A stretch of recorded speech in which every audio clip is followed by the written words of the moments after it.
What is up, guys? Kevin from the KO Sports Corner. Football in Florida is back. There's actually a lot more than just football in Florida to talk about. We're going to be opening it up with probably some of the weirder unfolding of news that we would see around the NFL. And this involves the Indianapolis Colts. This may be one of the craziest things that's happened since Andrew Luck retiring during a preseason game, if you remember that one, Sean. So the Colts fired head coach Frank Reich, and I would say not even 10 minutes after, they announced their interim head coach, former Indianapolis Colts Super Bowl champion offensive lineman Jeff Saturday, who was now an analyst at ESPN. Very weird unfolding. They just wrapped up a full press conference with Jim Irsay, Chris Ballard, and Jeff Saturday to introduce him as the new interim head coach. Basically, just showing how confident they are in someone like Jeff Saturday. They believe he's a good leader, and they say he is a perfect guy for the job, and they would love to have him back, but they need to obviously go through a whole interview process, which includes the Rooney Rule. Sean, what are your thoughts on, first of all, the firing of Frank Reich after getting off to a 3-5 start? Really was never to establish his quarterback, but what Jim Irsay mentioned in this press conference was he basically took a shot at Andrew Luck and said he's never had to deal with a quarterback retired at the age of 29. And that's basically what happened. You enter this job thinking you have Andrew Luck for the next couple of years, and it did not turn out to be that. And now you had to roll out there with 7 quarterbacks, which included Phillip Rivers, Matt Ryan, Carson Wentz, now Sam Ehlinger, who was announced by Jeff Saturday himself to be the quarterback this Sunday. So, Sean, there's a lot to unpack in these past, I guess, couple hours. So, what are your whole thoughts on the situation? Well, I've long suspected that Jim Irsay is crazy, and this just seems to be, a bit of confirmation on that. As a player, I've thought Jeff Saturday was one of the best out there, and really has gone on to have he always seems pretty sharp, on point with his analysis as a commentator. That's been what he's doing during all this time. In case anyone listening to this thinks He that was he's been also a he's also carrying a clipboard or working as a coach all these years, that's not the case. No significant previous coaching experience. It was in like at the high school level, I think, was his coaching experience. he's also a And consultant with the Colts. So he was involved with that front office a good amount. but and just sort of coaching with this team in general right now, there's currently no one in this coaching tree running the Colts right now that has any experience calling offensive plays. Um, at all. So I'm guessing that maybe Saturday's thinking that all there is to calling plays is shouting Omaha a lot, because that's what his that's what he observed That was the Peyton Peyton Manning do Manning. the whole time he was there. It's a head scratcher. Frank Reich being fired is not a head scratcher, and they've long struggled. We can certainly point to Andrew Luck's speedy retirement being a big problem for the Colts, sure, but it seems like an interesting move. You kind of or there seems to be a lot of signs that maybe the Colts are just tanking at this point and just not not trying at all, between the Jonathan Taylor injuries, his midseason firing, the previous coordinators being let go, and not necessarily replacing them, at least on the offensive side, with the kind of talent or experienced people you would expect to come in and fill that role in a midseason switch like this is. So I mean, they set all the right notes in the conference, that they have all the confidence in the world in the hire. I mean, of course they need to say that, but I part of me just wonders if, when they say that they didn't consider, I think one of the sound bites was that they didn't consider anyone else for the job but Correct. Yep. Saturday, and I'm wondering if that's because anyone in their right mind would have accepted the job if they offered it to anyone with 5-10 years of coaching experience, because this feels like this very well could be a one and done position. But it'll be interesting to see. I mean, I would love to see Jeff Saturday. Seems like a great guy. It'd be a cool story if he's successful, but I'm skeptical that this isn't about anything but suck for luck 2.0 for the Colts organization. Yeah, I would say, just imagine what the headlines would be if Jeff Saturday basically puts this team back on the map, because at this point they're 3-5.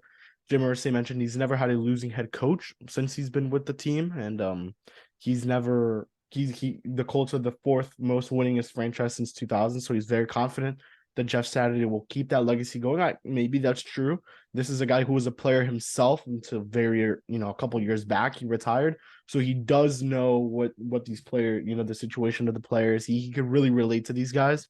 And you could even compare this to the Marlins with Skip Schumacher, but we're not going to talk Marlins today. It's super interesting. You would never have expected the name Jeff Saturday to come out of a report. You would have expected maybe the defensive coordinator or the offensive coordinator, whoever it was, to be that guy, but they really chose Jeff Saturday. And hey, maybe Jim Irsay ends up looking like an absolute genius at the end of the season if the Colts finish with a positive record, a record over 500, even if they don't make the playoffs, which they should, because that division should be won by them each year of how bad it is besides the Titans. But I really want to see what Jeff Saturday does, and I believe he said he would choose by this evening who the play caller will be. So we'll find out either during this podcast or tomorrow who it's going to be. So we aren't here to talk Colts, though. We are here to talk Miami Dolphins, and they are currently on a 3-game win streak, I want to say. They beat the Detroit Lions. Yep. They had a great trade deadline, which we'll get into soon. And then they played the Chicago Bears, and we'll preview some Cleveland Browns versus Miami Dolphins. But we are going to go in order here. So we're going to start back with the Detroit Lions game. These are just some of the points that I looked at. The defense really did struggle this game, Sean. The Lions offense looked like a top offense in the NFL with how the Dolphins defense was playing. You let Jamal Williams basically break out and have a nice game. And this was a team that's a little bit banged up. They don't have one of their receivers. Amon-Ra was basically under the concussion protocol, so he may not have been 100%. Who knows? At this point, that concussion protocol is extremely strict. But on the more positive end with the offense, Tua looked pretty dang good. He looked a lot better than he did on Sunday Night Absolutely. Football. And that's where I want to start with, Sean.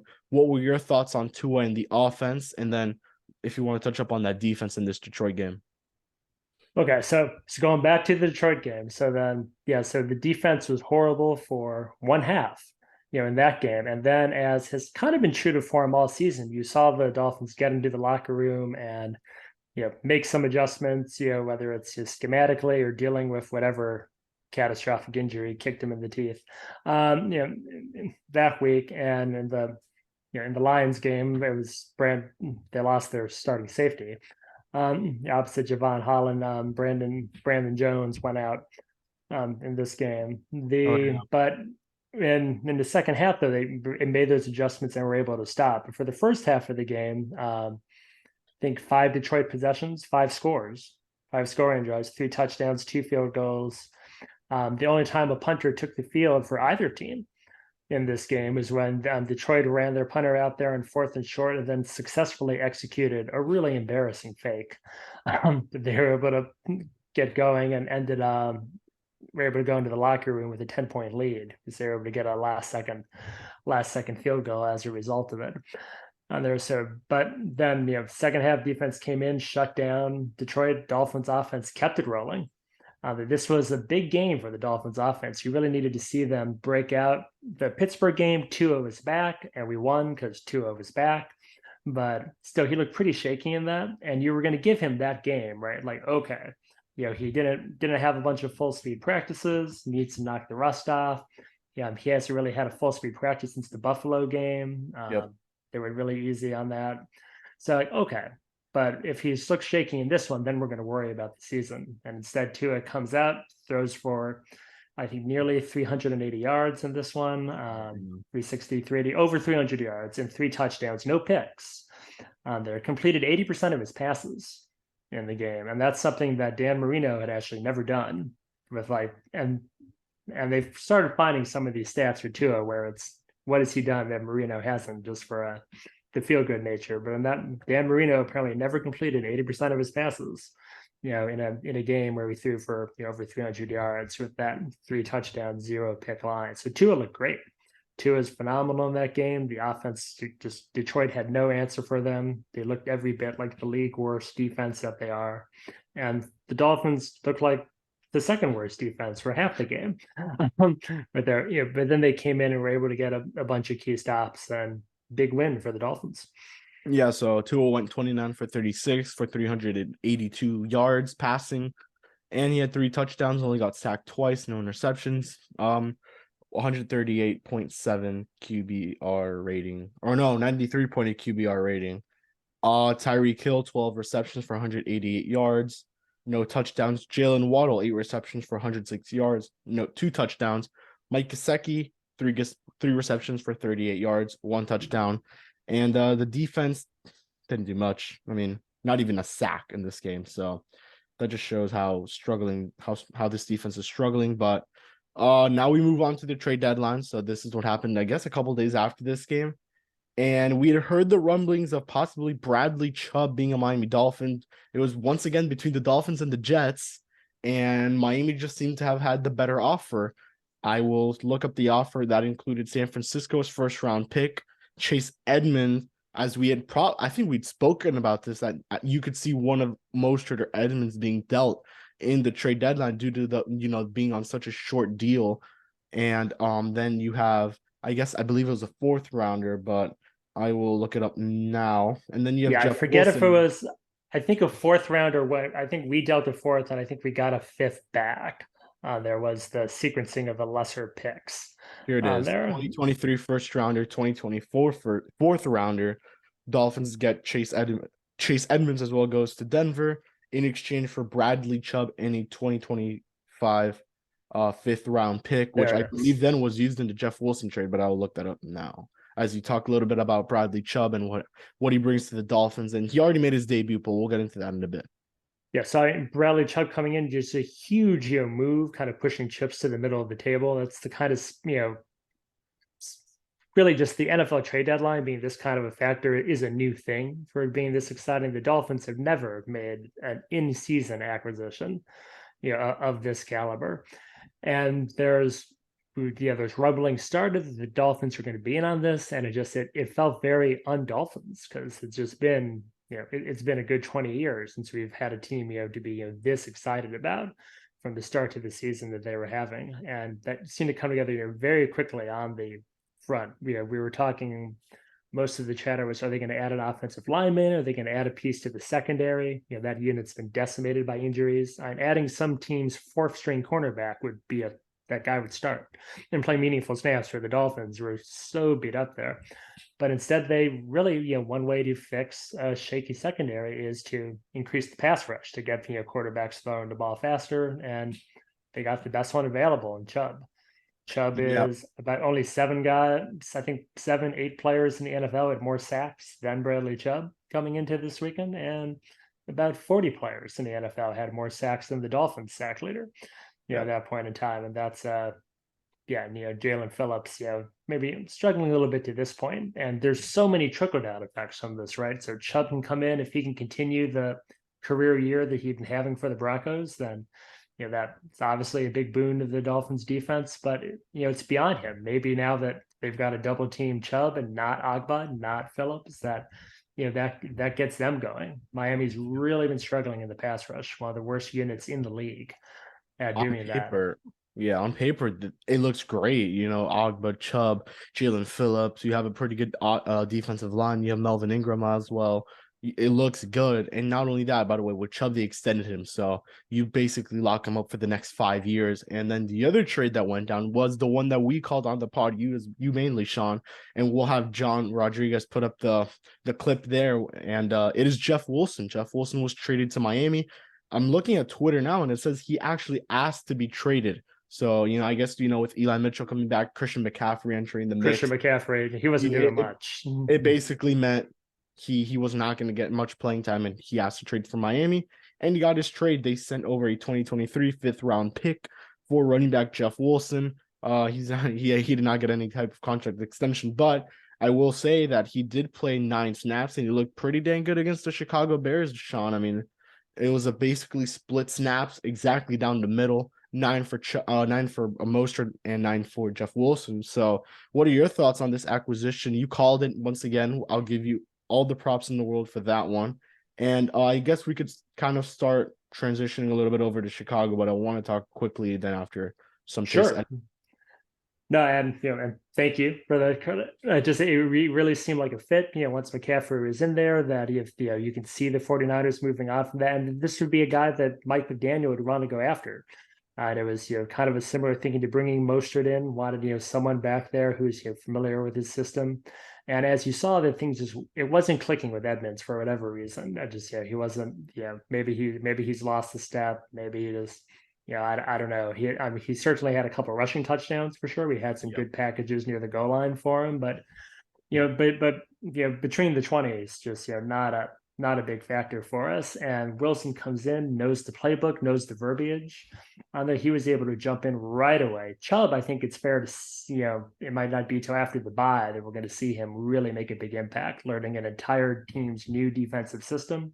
That's one thing, but Wilson coming in, he knows the language. It's essentially the same playbook in a lot of ways, which in some ways I like, we knew it was, but at the same time, him telling that to reporters, I was cringing a little bit, sharing that information. But, it was clear that he knew it and he was able to execute the blocks and, make the right reads. I think he contributed much more than the box score even suggests, but it was great seeing him get a touchdown. Mostert too. McDaniels got 2 of his carryovers from the 49ers. And, I think we'll see a split backfield, going forward, but I think we're going to see a better backfield going forward. Yeah. So I'm not going to talk too much Chase Edmonds, and you kind of covered it there. It just kind of made sense to trade him away. Did you expect the running back to enter? Did right when you saw that Chase Edmonds went to Denver, did you kind of assume maybe another running back was entering the mix because they had Miles? Miami currently has Salvon Ahmed still and Myles Gaskin, who still hasn't played a game this season. I believe he's been inactive every single week, and that is coach's decision. Gaskin, who was the starting running back for the Dolphins last season, he was pretty solid, I would say, at least in my opinion. It just sucked that he did not have a good offensive line. I guess that could impact into his struggles there, but he was all right. He was good enough for the job. A little bit surprised maybe that they did go after a running back.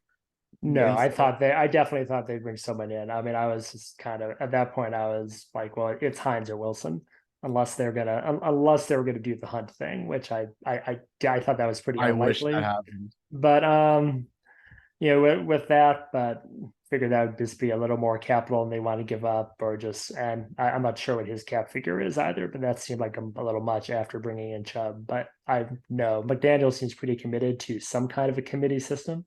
And while it's clear that the Edmonds thing was a flop, I didn't see him deciding that, well, actually, maybe I was wrong about Ahmed and Gaskin too. Which seems to know what he's doing on that side of the ball. I'm not going to knock any kind of any aspect of the Dolphins offense game this season, or how it's coached. So got one whiff with Edmonds, but I thought he'd bring in someone right away. And again, I'm not surprised that it was Wilson. Yep. All right. So let's move on to Dolphins at Bears. The Dolphins barely won this one. Let's be honest there, Sean. I mean, Justin Fields played like an MVP. That whole Chicago offense looked elite. And once again, the Dolphins defense struggled. Jeff Wilson and Bradley Chubb made their debuts. Wilson and Mostert split carries exactly down the middle. And Tua probably played his second best game of the season. I would consider it his second best game of the season, behind obviously that amazing Baltimore game. But I want to bring this question up before we start talking about the game itself. Sure. Tua for MVP? I mean, do you even throw him into the conversation with Jalen Hurts and maybe even Lamar Jackson? Well, no, because Tyreek Hill is the MVP. Okay, that's better. He's gonna get 2,000 yards. I think he's gonna have all the awards on lockdown. But no, I think he does have to be in the conversation. MVP almost always goes to a quarterback, and that's that's why I mentioned Tua. But if we're being honest, offensive player of the year. Now we're talking Tyreek Hill. Yeah, that's a gimme. But I think he should be in the MVP conversation too. I mean, has totally transformed this offense, but Tua, he deserves to be in it. They should both be in the running. This could be like a Madden season for the Dolphins. When you play on rookie mode with your favorite team, it's going to be all Dolphins. We'll get Waddle in there too by the end of the season. You can't ask for much more from Tua. This is 2 straight games where we had 3 touchdowns and over 300 yards and no picks. Clean sheet on the turnover front. It's just that's that's another one of those, never Marino, stats. Marino's never had 2 games of that many passing yards and that many touchdowns and no turnovers. And he's the only other quarterback to have just two games in a row for the Dolphins with 3 touchdowns and no turnovers. I guess those were lower yardage affairs. Yeah, but the offense is clicking. It's great to see. I think, so we'll get more into the game in a minute, but I think Tua deserves to be in the conversation, but Hill's a big driving force to that. Yep. So I think Tua leads the NFL in QB rating right now. I believe so. Yeah. And he missed 3 games. Yeah, exactly. I mean, that's exactly why I say, you got to at least mention his name into MVP conversations. He's playing better than, you could even argue he's playing better than Tom Brady this season with how bad the Buccaneers have been, and other QBs in the league. Matt Stafford is probably playing better than him. And I mean, sound crazy. Well, he absolutely is. He absolutely is. That's the thing. He is playing better than these guys, and there's no argument against that. And you could even credit the offensive line, which has been much more improved, I would say. 0 sacks against the Chicago Bears, and I guess you could take that a little bit lightly just due to the fact that they traded Robert Quinn, they traded Roquan Smith. That defense is very, very depleted, but still, you got to give props to the Dolphins when you can, and especially that O-line. I want to get into the game, Sean. The defense once again struggled. Yes, as you mentioned, and for 4 quarters this time. For 4 quarters this time, they did not deserve this win. There was that offensive interference or pass interference on the defense, which should have been called. I think it was like that final play of the game where I think it was Kohu who grabbed Chase Claypool there and basically almost slammed him down or pushed him away from the ball, and that was not called off pass interference, which I was very, very shocked that it wasn't. And no, I mean it was 100% pass interference. We got away from there. Josh Boyer and McDaniel should be very, very I guess you could say very refreshed, very happy that was not called, because if not, that would have cost them the game. I mean, Chicago most likely would have scored, especially when you have someone like Justin Fields who had 123 yards passing and rushed for 178 yards, and I believe he broke Michael Vick's record for rushing in a single game. It's the modern NFL record for rushing yards by a quarterback. It's not the day at the office you want if you're a defense or a defensive coordinator who never figured out how to adjust to that. That was the thing, that they never figured out how to adjust to it. That's what kind of bothered me the most about this game against the defense, because Justin Fields did this maybe every other play. He didn't see any receivers. All right, it's time to take it in myself, and he did. He even got a touchdown off of it. So, I mean, I don't know how Josh Boyer wasn't able to adjust to this. This defense on paper looks great, as I mentioned, Sean, and I know there's injuries with Byron Jones out. Brandon Jones is out. Nick Needham is out, but you got to adjust. And this defense, I think, is capable enough to do that, and they did not do this against Chicago. Cole Kmet, you made him look pretty dang good with a touchdown, I believe, too. So you got to find a way to adjust. Right? Did he have 2? You have to. He did have 2, and Darnell Mooney had the other one, which was his first receiving touchdown of the season. And Darnell Mooney was the wide receiver 1. The week I play against him in fantasy, right? Yeah. And then basically he was a wide receiver 1 until now, which is Chase Claypool, and the guy didn't even have a single receiving touchdown until this game against the Dolphins. So what were your overall thoughts on this game against Chicago, Sean? And what were your thoughts on this defense? And is it starting to worry you a little bit? The defense is starting to worry me a little bit. Again, the secondary has been beat up by injuries, and this is a defense where it was built, the strength was the secondary. The way the whole thing, their success has been the last 2 seasons, so much has been made of our cover 0 blitzes, our blitz percentage there and that. And you do that when you have 2 healthy Pro Bowl cornerbacks back there to clean up so much of the junk, and an ascendant talented safety in Javon Holland back there, a big, aggressive playmaker in Brandon Jones. But mainly it's around the 2 corners covering outside. You can send extra blitzers. And we're just, we can't do that anymore. We've got average corners. We still have Howard, but he's been a little gimpy all season. I mean, I'm not worried about him long term. I saw some stuff on Twitter today. They need to move on from him in the off season, and I don't see it. I just think he needs some physical therapy and a few months off, and he'll be fine. But anyway, that's getting way ahead. Boyer needs to adjust his scheme, and that's why they brought in Chubb so that they could have a more traditional defense. But the fact that he didn't, it seemed to be no adjustments made, at halftime. Just said they were never able to slow down Chicago. That's concerning. Now, the one thing that gives me some hope is that I think it's fair to consider Justin Fields kind of a one-of-one player at the position at this point. I believe he is the fastest quarterback in the NFL. Should be. On there, let's like, is it a little crushing that he had 178 yards? Sure, but should we be shocked that he had, if this was 80, 90, something a little more reasonable performance? It's easily the most mobile quarterback the Dolphins are going to face the rest of the season, and he plays in the NFC. This isn't an AFC East opponent. This could be a one and done thing. Next week, the Dolphins defense plays our old friend Jacoby Brissett on there. It's a little more statuesque out there relatively to Justin. I think we could maybe see a good Bradley Chubb game next Sunday. Someone's getting to the quarterback in that one, and but no, the defense is a problem right now. You have to hope this is rock bottom. There's nowhere to go but up from this kind of performance. If you're one of those Dolphins fans that still believes that Byron Jones is going to come back healthy at some point this season, then we can get much better.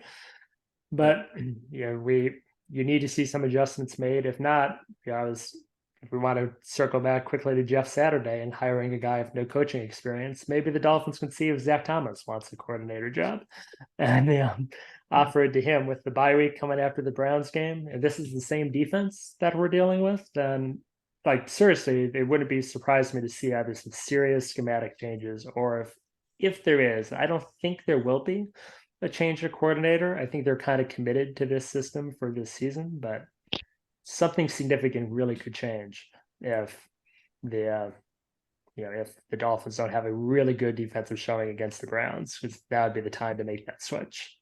And John, offensively, it's the best offense I've seen in 20 years, and I'm thrilled. I have nothing negative to say about the Dolphins offense. And Tua, we trust. McDaniel's a genius. I'll let you guys open up on that, since I taught defense for a while, but it's a fun team to watch.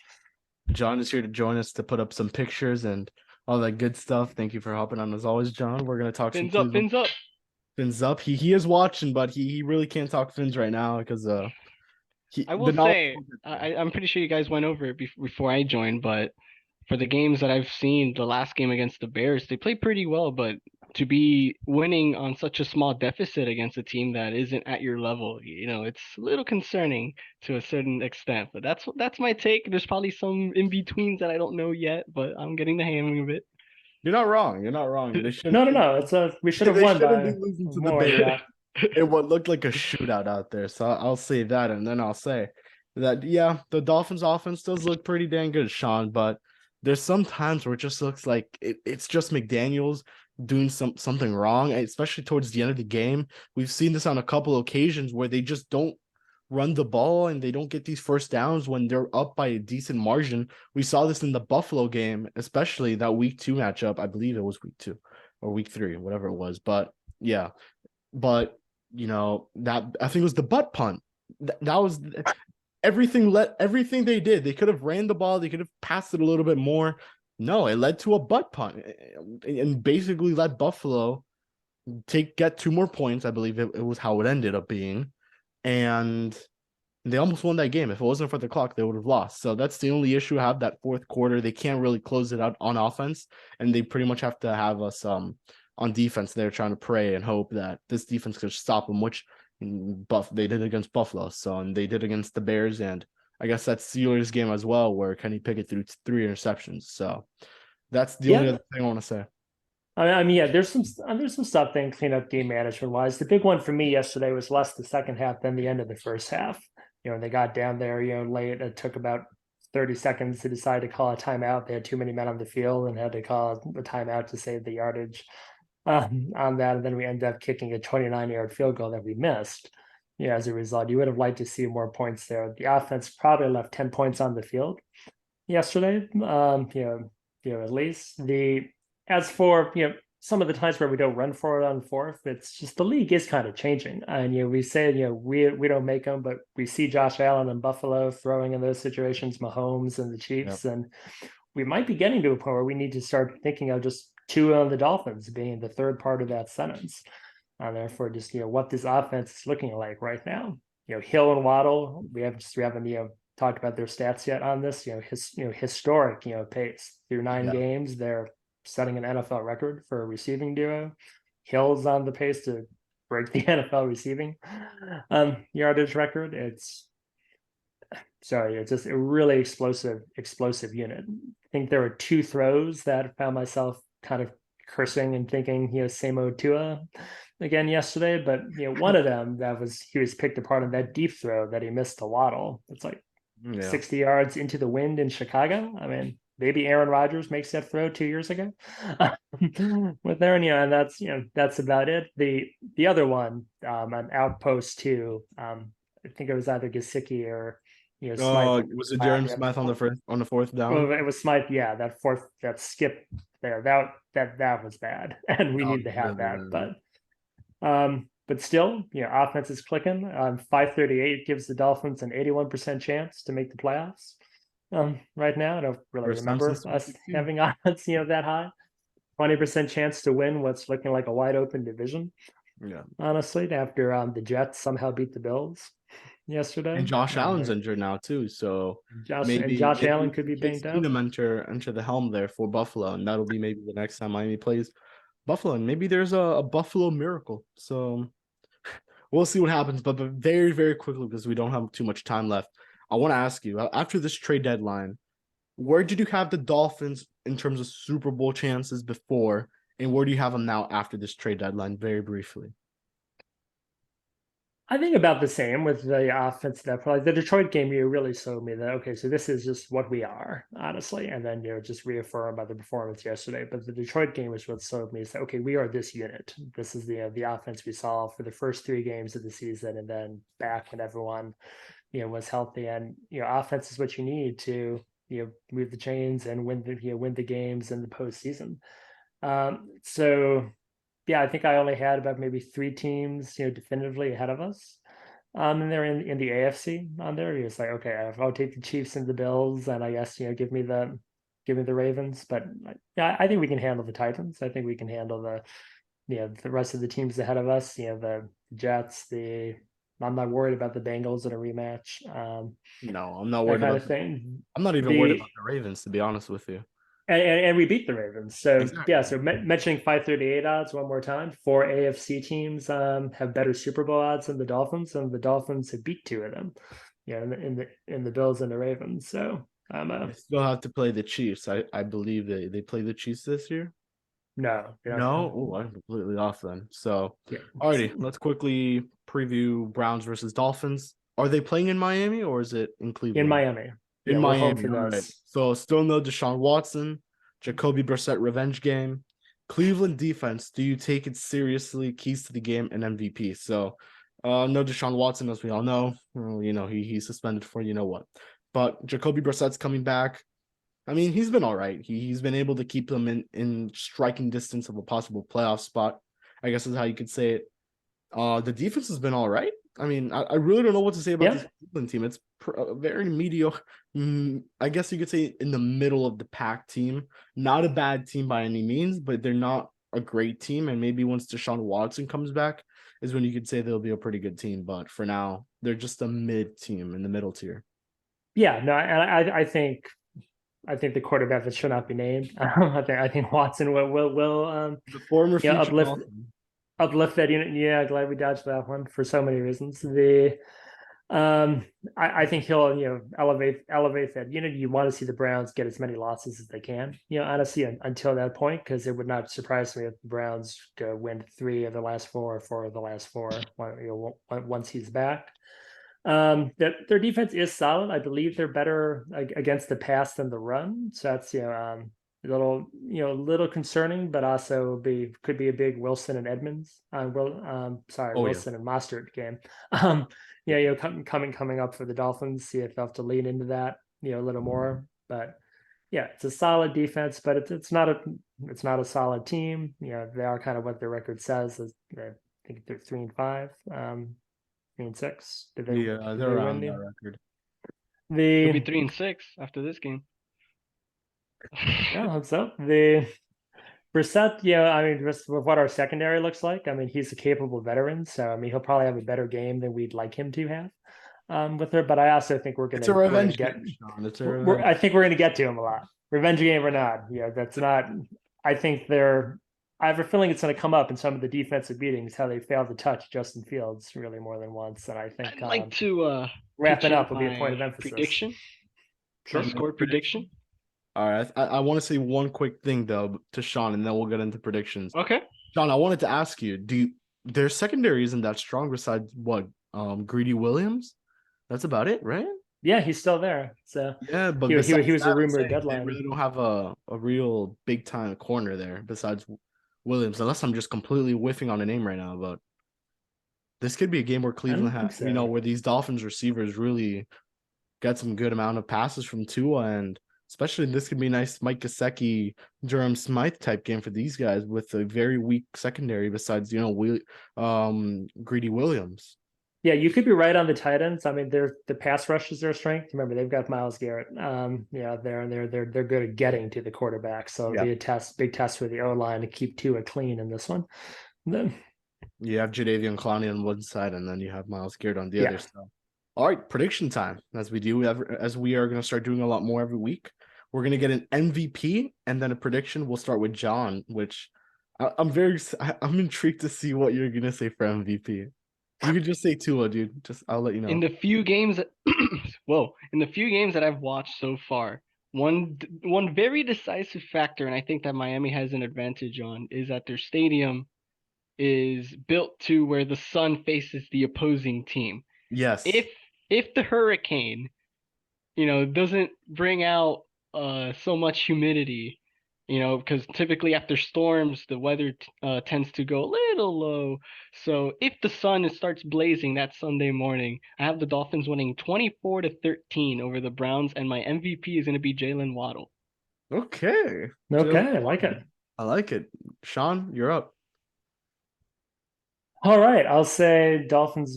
Well, off the cuff, then I'll say the Dolphins are going to win 31-21. On there, and I'll say that the MVP for this game is Tua. I think it's going to make it 3 games in a row with 300 passing yards and at least 3 touchdowns. And yeah, I think that'll win him the honors. All right, I'm going to go Dolphins win 30. I'm going to go 35-14 Dolphins win. I really don't see Cleveland in this game too much. Maybe it's close in the first half or first quarter, but MVP, I'm going to go with Jeff Wilson as the MVP. I think he'll have a pretty nice game. They got to him on the passing game. That's how he got his first touchdown as the Dolphins.